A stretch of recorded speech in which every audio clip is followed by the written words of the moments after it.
ঢাকাই সিনেমার নির্মাতা রায়হান রাফি গত ঈদে মুক্তি পায় তার ব্লকবাস্টার হিট সিনেমা তুফান। রাফির সঙ্গে চিত্রনায়িকা তমা মির্জার সঙ্গে প্রেমের গুঞ্জন চলছে বেশ অনেকটা সময় ধরেই। এমনকি তাদের বিয়ে নিয়েও কথা শোনা গেছে। মাঝে মাঝে আবার সেই গুঞ্জনটা কিছুটা আড়ালো হয়। এখন আবার শোনা যাচ্ছে তমার সঙ্গে সম্পর্কের অবনতি হয়েছে এই নির্মাতার। প্রেম বিচ্ছেদ নিয়ে ভারতীয় সংবাদ মাধ্যমে কথা বলেছেন তমা মির্জা। রায়হান রাফির সঙ্গে কি আসলে প্রেম ছিল তমার, সে প্রশ্নের জবাবে তমা জানান, রাফির সঙ্গে প্রেম ছিল এটা তিনি কখনোই বলেননি। তাহলে বিচ্ছেদের বিষয়টা এখন আসছে কেন? প্রেমের গুঞ্জনের বিষয়টি নিয়ে ফের প্রশ্ন করা হলে তমা বলেন, আমার নিজের দেশের সাংবাদিক বন্ধুরাও এই বিষয়ে জানতে চেয়েছেন, জবাব দিতে পারিনি কারণ আমার কাছেই জবাব নেই।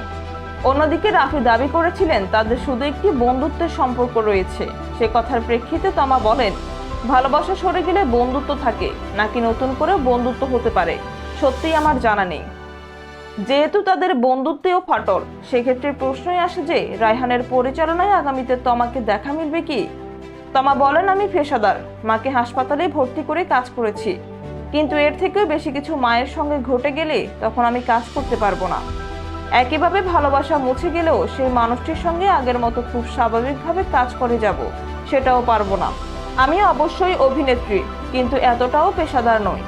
মাসখানেক আগে অভিনেত্রী তমার জন্মদিনে এক ফেসবুক স্ট্যাটাসে নিজেদের সুন্দর মুহূর্তের একটি ছবি প্রকাশ করেছিলেন রাফি। উল্লেখ করেন, আমি খুব সৌভাগ্যবান, তোমাকে নিয়ে আরও একটি বছর পেলাম।